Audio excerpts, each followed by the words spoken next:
My ex-boyfriend slept with my sister and my family told me to forgive them, so I cut them all off. 20 years later, he came back, saying he was homeless and needed a place to stay, so I gave in, and that was the biggest mistake of my life. He slept with my sister in high school, but for some reason I still let him back in years later. My high school sweetheart, Chad, and I were the it couple in our tiny town, best friends since 2nd grade. Everyone swore we'd get married right out of high school, but I had other dreams, bigger ones. When I got accepted into a top-tier university out of state, he did the opposite of supporting me like he always said. He flipped out, said I was abandoning him, said college was a waste, said, "You're not as smart as you think you are." I remember hiding my grades from him, hiding my acceptance letter, because every time I succeeded, he sulked, like my wins were insults. And just when I was trying to decide between staying home with him or chasing my future, I walked in on him and my older sister, together, in my bed. The betrayal hit like a freight train, but the real twist? My family blamed me, said that's what happens when you're already 1 foot out the door, and I should have seen it coming. So I left. I packed up and went no contact, and I built the life I dreamed of. I earned my doctorate. I worked insane hours. I made it. And then last fall, I got a message. "Hey, saw you on the hospital website. So proud of you. Want to catch up?" It was him, Chad, the one who told me I wasn't smart enough, the one who stole my sister. At first I ignored it, but curiosity is a funny thing. We met for coffee. He looked rough, tired, but sweet, like the boy I used to know. He said he was sorry, said he thought about me often. He was unemployed, going through a hard time. I told myself it was just for a few nights. I let him stay at my place. He cleaned, cooked, told jokes. He even made me playlists like we used to do back in the day. He planned a little dinner one night. There were candles, cheap wine, and homemade pasta. By the end of the night, we slept together. I wanted to believe it, that maybe the past had been a fluke, that maybe people really did change and we could be together like we always planned. But then 2 weeks later, I came home from a shift and my apartment was empty. All my furniture, jewelry, and TV were gone. My bank account was drained. He even took my dead mother's necklace, the only thing I had left of her. At first, I thought I was robbed. Then I checked the security footage. There he was, and her, my sister, loading my life into a rented van. I called my family, and you know what they said? They have 3 kids. They needed help. 3 kids. From the marriage they had after I left. A marriage that also ended in flames, apparently. They were out of money, so they came for mine. I cried for weeks, but then I stopped crying and started planning. First, I called in every favor from law school buddies, friends in finance, even an ex-colleague at the DMV. I tracked down where they were living. I found the storage unit they were using. I posed as a representative from the rental company, claimed the unit was overdue and needed inventory before auction, took photos of all my stuff. Then I filed suit. Then I found the Instagram account my sister used for her mommy influencer brand. She was promoting a fake charity drive, so I shared screenshots, footage, evidence, every lie they ever told, to local mom groups, tagging the charity she was pretending to support. She lost sponsors within hours. Then came the ex. He had started working under the table at a local mechanic shop. I tipped off the IRS, anonymously of course. When the lawsuit hit, they begged to settle. I said no. I wanted court. I wanted a record. I wanted her mugshot beside his, and I got it. They were charged, forced to pay restitution. My family reached out after. "You didn't have to ruin them." I said, "I didn't. They did that all by themselves." Now I've moved to a new apartment.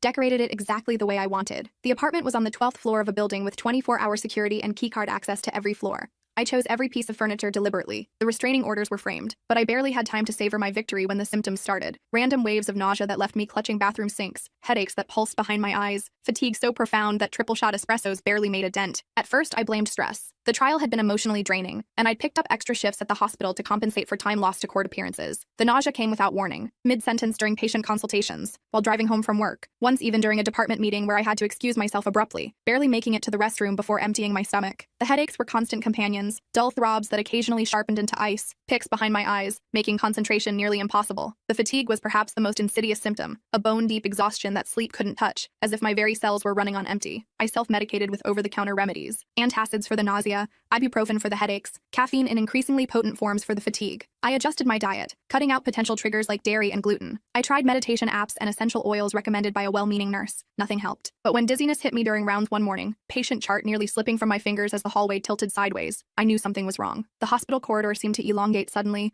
the fluorescent lights overhead blurring into streaks of harsh white. The patient's chart in my hands became impossibly heavy, the words swimming on the page like alphabet soup. I reached for the wall to steady myself, my palm flat against the cool surface, fingers splayed as I tried to anchor myself to something solid. "Dr. Sanders?" A nurse's voice seemed to come from very far away, logically, though she was standing right beside me. "Are you all right?" I nodded automatically, a doctor's reflex to appear competent at all times, even as the floor beneath me seemed to roll like the deck of a ship in rough seas. "Just a moment of vertigo," I managed, the words feeling thick in my mouth. "I'm fine." But I wasn't fine. The dizziness passed after a few minutes, leaving behind a residual unsteadiness and the unsettling realization that something was seriously wrong with my health. "You look like hell," my colleague Danny said bluntly as we changed in the locker room, her dark eyes assessing me with clinical precision. And that's coming from someone who just worked a 36-hour shift with 3 code blues. The locker room was empty except for us, the harsh overhead lighting accentuating the shadows under my eyes, the pallor of my skin. The metal lockers lined up like soldiers against the wall, the bench between us worn smooth from years of doctors and nurses changing in hurried shifts. Danny's scrubs were rumpled from her marathon shift, her curly hair escaping from its ponytail in rebellious spirals, yet somehow she looked more alive than I felt. I splashed cold water on my face, watching rivulets trace paths down my too pale cheeks. Thanks for the compliment. Your bedside manner is impeccable. The water felt shockingly cold against my skin, momentarily clearing the fog that seemed to permanently cloud my brain these days. I patted my face dry with a rough paper towel, the abrasive texture another small shock to my system, another attempt to feel something beyond the persistent malaise. Seriously, she persisted, tying her curly hair back. Have you been tested for anemia? Mono? You've been off for weeks, and don't think people haven't noticed. I hadn't told anyone at work about Chad or the theft or the court case. As far as my colleagues knew, I'd had a bad stomach bug and some vague personal issues. The last thing I needed was to become hospital gossip, whispered about in break rooms and supply closets. Hospitals are notorious rumor mills, information traveling faster through staff channels than through official medical records. I'd seen careers affected by personal gossip, a surgeon whose divorce became fodder for speculation about his mental stability, a nurse whose financial troubles led to whispers about potential substance theft. I was determined not to become the next cautionary tale, the doctor whose messy personal life overshadowed her professional competence. I'm fine, I insisted, straightening my scrubs with false confidence. Just need more sleep and less caffeine. But that night, as I fumbled with my apartment keys, dropping them twice before managing to slide the key into the lock, fingers trembling like I'd aged 50 years overnight, I admitted to myself that I wasn't fine, not even close. The hallway outside my apartment seemed longer than usual, the distance from elevator to door stretching impossibly. The keys felt foreign in my hand, metal edges biting into fingers that couldn't seem to coordinate properly. The first time I dropped them, the sound of metal hitting tile echoed loudly in the empty corridor. The second time, my frustration brought tears to my eyes, a reaction disproportionate to the minor inconvenience but perfectly aligned with how terrible I felt physically. Inside my apartment, the symptoms seemed to intensify rather than abate. The nausea returned with a vengeance, sending me rushing to the bathroom where I retched painfully though my stomach was empty. The headache pulsed behind my eyes with renewed vigor, each heartbeat sending shards of pain through my skull. The trembling in my hands spread to my entire body, a fine tremor that made even the simple act of removing my shoes a challenge. The next morning, I called in sick and drove to a different hospital across town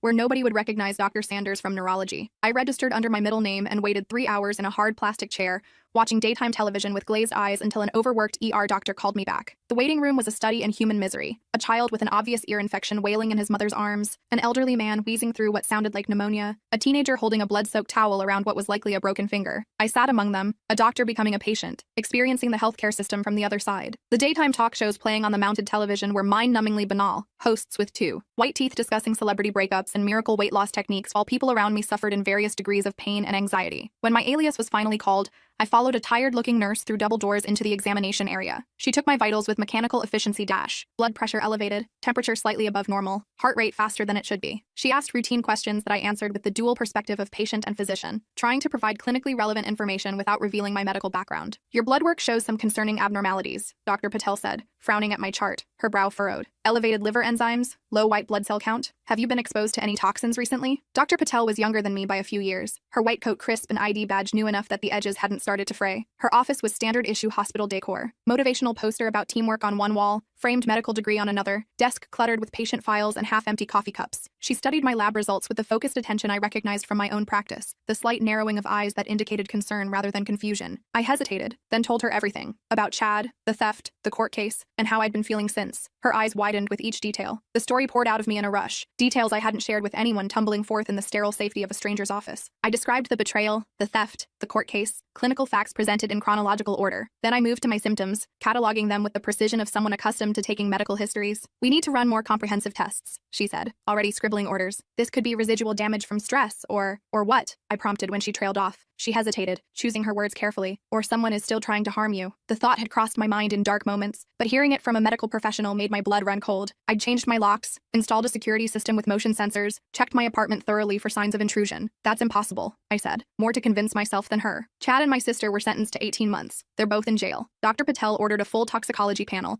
and sent me home with instructions to bring in samples of my food, water, and medications for testing. When I got home, I examined everything with new eyes. The apartment I'd thought was my sanctuary now felt like a potential death trap, every surface suspect. I moved through my apartment like a crime scene investigator, examining everything with newfound suspicion. The coffee I drank every morning, the filtered water from my refrigerator dispenser, the prescription medications in my bathroom cabinet, even the shower gel and shampoo I use daily, all potential vectors for harm. I collected samples of everything in sterile containers borrowed from the hospital, labeling each with meticulous care. My security system, which had seemed so comprehensive before, now revealed its weaknesses. The cameras covered entry points but not the entire apartment. The motion sensors could be triggered by a determined intruder who knew their placement. The locks, while new, weren't unpickable to someone with the right skills and tools. That night, I slept fitfully, waking at every small noise. The refrigerator cycling on, the heating system activating, the normal creaks and groans of a building settling. Each sound registered as a potential threat, sending adrenaline coursing through my system until I was exhausted, yet completely unable to rest. 3 days later, the results came in. Traces of arsenic in my coffee beans. Not enough to cull me outright, but sufficient to make me progressively sicker over time. This is deliberate, Dr. Patel said, sliding the lab report across her desk. Someone is slowly poisoning you. The lab report was printed on standard hospital stationery, the results highlighted in yellow, the toxic levels circled in red pen. The clinical language couldn't disguise the horrifying reality. Someone had been systematically introducing poison into my daily routine, calculating the dose to cause maximum suffering without immediate death. I sat in her sterile office, numb with shock. But how? Chad and my sister are in jail. They've been there for 2 months. Is there anyone else who might want to harm you? Someone connected to them? I thought about my family, who'd been so quick to defend the people who'd stolen from me, about the angry messages I'd received from my sister's Instagram followers when her fake charity was exposed,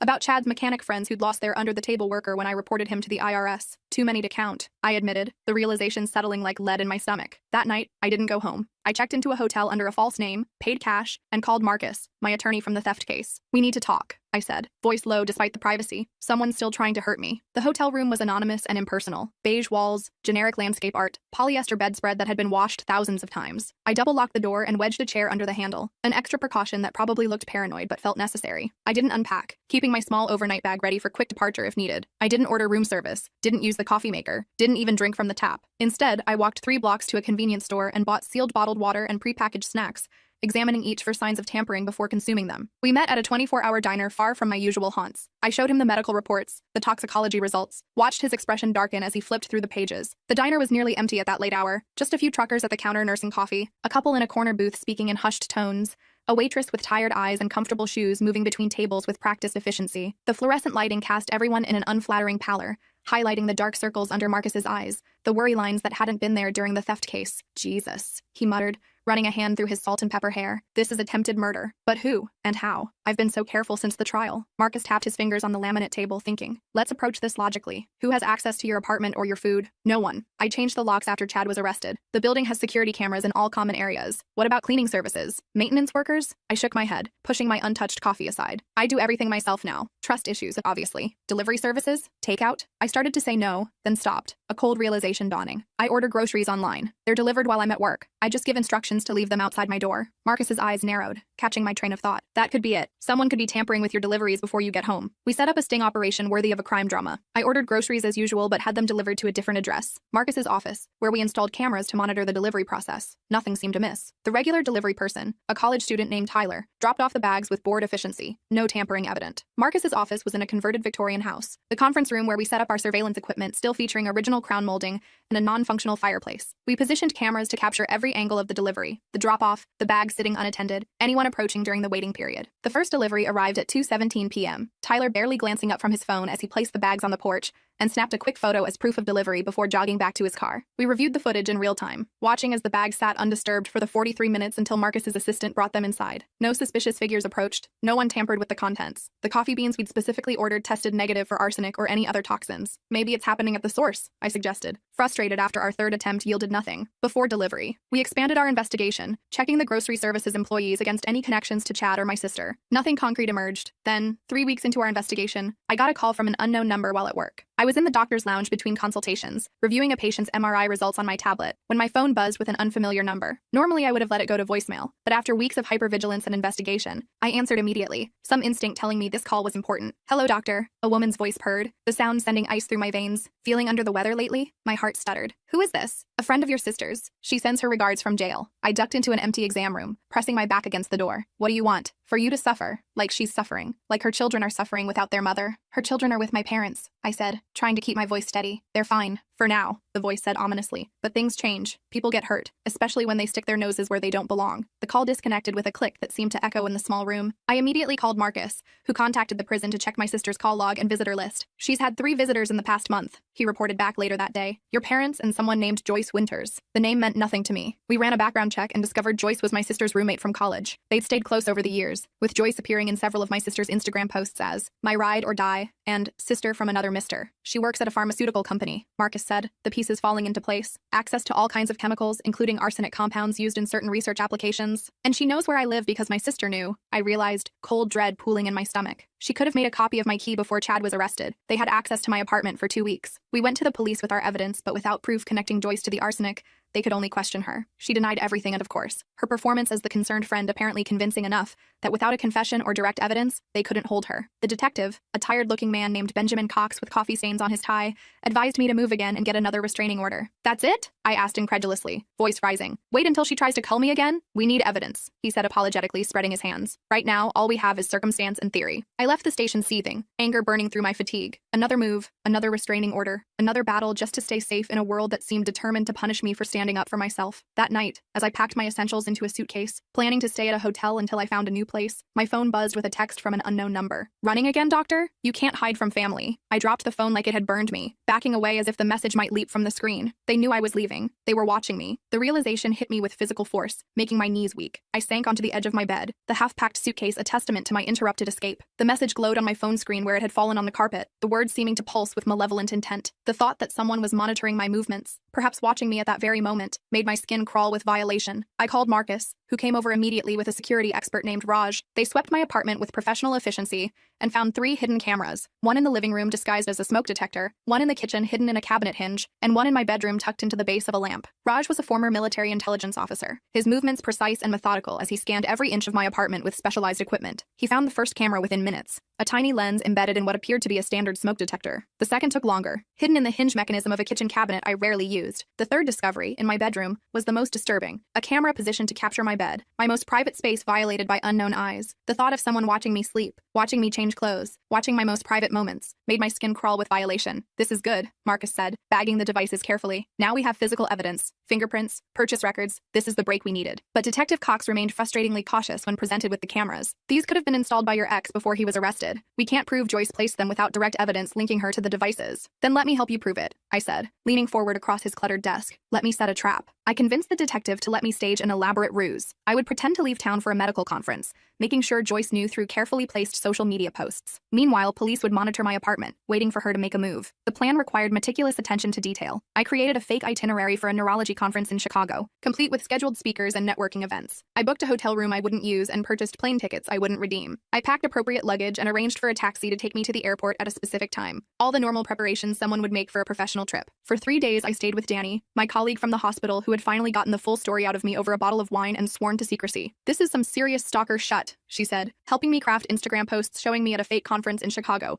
complete with geotags and photos of the skyline I'd pulled from stock images. "Your family is toxic as hell." Danny's apartment became my sanctuary and command center. Her spare bedroom was transformed into an operations room of sorts. Laptops open to monitor my social media accounts and the police surveillance feed from my apartment. We created a convincing digital trail of my supposed Chicago trip, checking in at the airport on Facebook, posting a photo of a generic hotel room with the caption, "Home for the next 3 days," tagging myself at the conference venue with comments about interesting presentations. "Tell me about it," I muttered, posting a selfie with a Chicago geotag and a caption about networking with neurology's finest minds. On the 3rd day, the police called. They'd caught Joyce breaking into my apartment with a vial of clear liquid and syringes. When confronted, she tried to claim she was watering my plants as a favor, but the chemical analysis of the liquid revealed it was arsenic solution in a concentration that would have been lethal with direct injection. The arrest happened at 2:17 a.m., Joyce apparently believing the middle of the night offered better cover for her activities. The police had been stationed in empty apartments on either side of mine, watching through sophisticated surveillance equipment as she used a key to enter silently. She wore surgical gloves and moved with the confidence of someone who had been there before, heading directly to my bedroom where she intended to inject the poison into my pillowcase, a method that would ensure I inhaled small amounts with every breath during sleep. Finally, we had our proof. Joyce was arrested and charged with breaking and entering, stalking, and attempted murder. The evidence was overwhelming. The cameras traced to her credit card, the arsenic linked to her workplace, and her phone records showing the threatening call and text. The arrest made local news. A small article on page 3 with the headline, "Pharmaceutical Employee Arrested in Poisoning Plot." Joyce's mugshot showed her looking nothing like the polished woman from my sister's Instagram posts. Her hair disheveled, eyes red-rimmed, expression dazed as the reality of her situation set in. The article mentioned her connection to my sister but didn't delve into the full history, for which I was grateful. I thought that would be the end of it. I was wrong. 2 days after Joyce's arrest, I received a letter at the hospital. No return address, but the handwriting was unmistakable. My mother's elegant cursive that had once graced birthday cards and lunch notes. The envelope was cream-colored, expensive stationery my mother had always preferred for important correspondence. My name and the hospital address were written in her distinctive hand, the loops and flourishes as familiar to me as my own signature. I opened it during my lunch break, sitting alone in the doctor's lounge, a half-eaten sandwich forgotten as I unfolded the single page inside. "You've torn this family apart. First Chad and your sister, now Joyce. When will your vendetta end? Your father had a heart attack yesterday from the stress. If he dies, that blood is on your hands too. I crumpled the letter, fighting back tears that burned, hot with anger and hurt. Even now, they blamed me, not the people who had cheated, stolen, and tried to poison me. Me. The paper crumpled satisfyingly in my fist, the physical destruction of the message providing momentary relief from the emotional impact of its contents. My hands shook with a combination of rage and disbelief. After everything that had happened, after the theft, the poisoning, the cameras, my parents still cast me as the villain in their narrative. I called my father's doctor,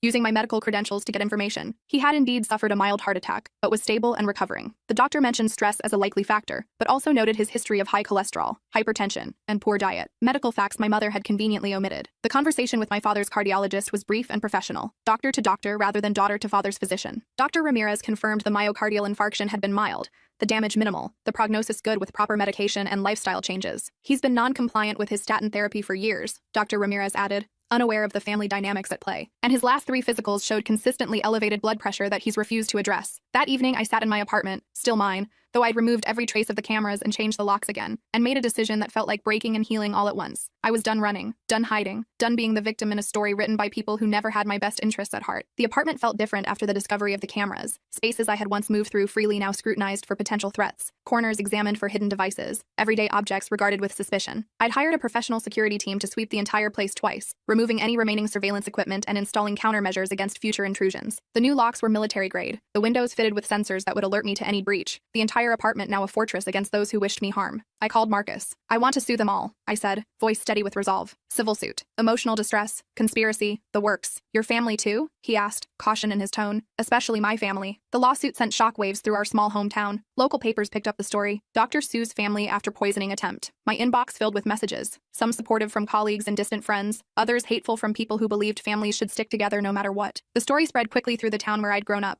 where everyone knew everyone else's business, where gossip was the primary form of entertainment. Former classmates I hadn't spoken to in years sent messages ranging from supportive to accusatory. Neighbors who had watched me grow up took sides, some defending my right to safety, others condemning my betrayal of family values. The local diner where I'd worked summers during high school became an unofficial debate hall, patrons arguing over coffee about whether blood really was thicker than water. A week before the first hearing, I received a call from an unknown number. Against my better judgment, I answered. You need to drop this, a man's voice said, gruff with emotion. Not Chad, someone older. Your mother can't take it. Dad? I hadn't heard his voice in years, and the familiarity of it hit me like a physical blow. His voice sounded older than I remembered, rougher around the edges, the slight tremor suggesting either emotion or the beginning of age-related changes. In my mind's eye, I could see him as he must look now, more gray in his hair, deeper lines around his eyes, the strong hands that had once pushed my bicycle now perhaps showing the swollen joints of arthritis. Please, he said, his voice breaking. We've lost enough. For a moment I wavered. This was my father, the man who taught me to ride a bike, who checked for monsters under my bed, who once upon a time had been my hero. Then I remembered the security footage of Chad and my sister stealing my belongings, the positive toxicology results, the cameras in my bedroom, my mother's letter blaming me for his heart attack. The memories flashed through my mind in rapid succession, not just the recent betrayals but older ones too. My father standing silently by when my mother blamed me for Chad's infidelity, his absence at my medical school graduation, his refusal to take my calls after I moved away, the years of choosing peace over justice, comfort over truth, the path of least resistance over standing up for his daughter. You haven't lost anything, I said coldly, gripping the phone tight. You chose them, every time. You chose the people who hurt me over your own daughter. The civil case proceeded despite my family's attempts to have it dismissed. Joyce, already facing criminal charges, quickly settled, admitting in a sworn statement that she had acted at my sister's direction. My parents fought harder, denying any knowledge of the poisoning scheme, presenting themselves as innocent bystanders caught in family drama. The courtroom for the civil case was larger than the criminal one had been, the proceedings more formal. My parents sat across the aisle, my mother in a conservative dress that screamed, respectable matron, my father in his best suit, the one reserved for weddings and funerals. They avoided my gaze, focusing instead on their attorney, a slick-looking man with an expensive watch and practiced expressions of concern. Then came the bombshell. During discovery, Marcus uncovered text messages between my mother and Joyce discussing the plan to scare me. My mother hadn't known about the arsenic specifically, but she had known Joyce was planning to teach me a lesson for what I'd done to the family. The text messages were displayed on screens throughout the courtroom, the damning evidence impossible to ignore. My mother's messages were particularly incriminating. She needs to understand there are consequences for attacking family. And later, Joyce has a plan to scare some sense into her. I don't want details, just results. The judge was unimpressed with their excuses. This court has rarely seen such a coordinated campaign of harassment and endangerment against a family member, he said during his ruling, voice heavy with disapproval. The plaintiff sought justice through legal channels after being victimized, only to be subjected to further victimization for doing so. In the end, I won. Substantial damages from Joyce, Chad, my sister, and yes, my parents. The money didn't matter. I donated most of it to a domestic abuse shelter, but the vindication did. The judgment came to just over $1.2 million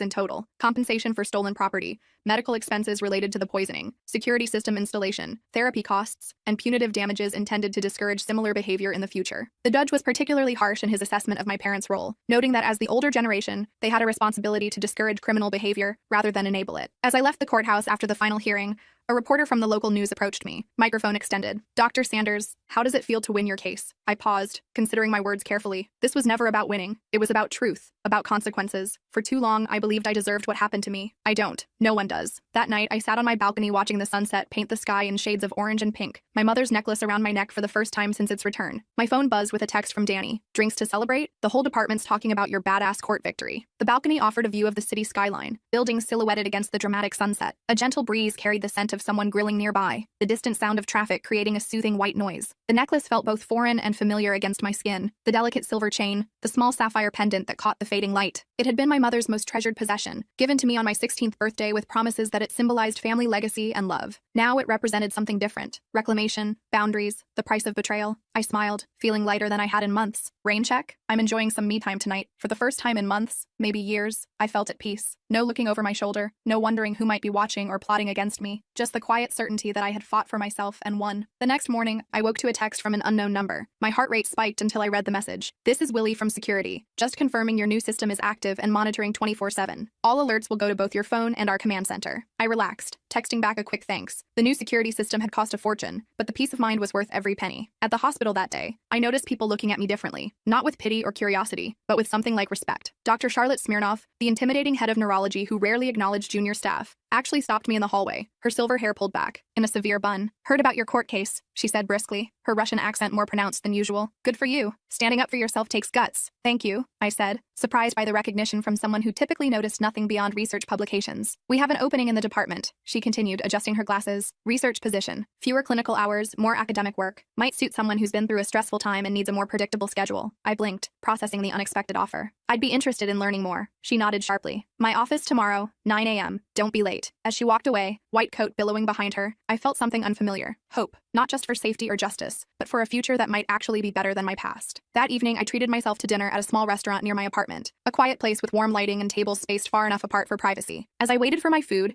savoring a glass of wine that tasted like celebration, I noticed a man at the bar glancing my way. The restaurant was cozy without being cramped. Soft jazz playing at a volume that allowed conversation without straining to hear. The lighting was amber-tinted, flattering to everyone it touched, creating pools of warmth rather than harsh illumination. My table was in a corner that offered a view of both the entrance and the bar, a habit of positioning myself with awareness of my surroundings that I developed during the months of being stalked. Handsome, with kind eyes and a book I recognized, the same medical ethics text I'd been teaching from. He caught me looking and smiled apologetically, a slight flush coloring his cheeks. "Sorry for staring. You look familiar." "I'm a doctor at Memorial," I offered cautiously, years of betrayal making me wary of strangers. "That's it," he said, recognition lighting his face. "I just started there. Jude Brooks, pediatric oncology." "Ah, you're the new attending everyone's talking about," I said, remembering the hospital gossip. "The one who turned down Johns Hopkins to come here." He laughed, the sound genuine and warm. "Guilty as charged. And you're the doctor who sued her entire family and won," I said, deciding to get it out of the way, test his reaction. To my surprise, he didn't look shocked or uncomfortable. "That was you?" I read about that case. Honestly, it was impressive. Standing up to family is the hardest thing. Something in his tone suggested personal experience. Before I could respond, my phone buzzed with a notification from my security system. Someone was at my door. I checked the camera feed and froze. Chad's mother, Sandra, stood there with a large envelope, her expression unreadable. The security app showed a clear image of Sandra, her hair grayer than I remembered, her posture slightly stooped with age, but her face still bearing the same stern expression she'd always worn when dealing with me. The envelope in her hands was large, manila, the type used for legal documents. My mind raced with possibilities. Another lawsuit? A threat? Some new attempt to manipulate or harm me? "Everything okay?" Jude asked, noticing my expression. "Just family drama that never seems to end," I said, texting security to check on the visitor. I hesitated, then looked up at him. "I'm heading home after this. Want company walking back?" He hesitated, and for a moment I thought I'd misread the situation. Then he smiled, a genuine smile that reached his eyes. "I'd like that. If you're sure." I nodded, years of betrayal making me wary, but something about his straightforward offer, with no hint of expectation, felt different from Chad's manipulations. "Actually, yes," I decided, returning his smile. "That would be nice."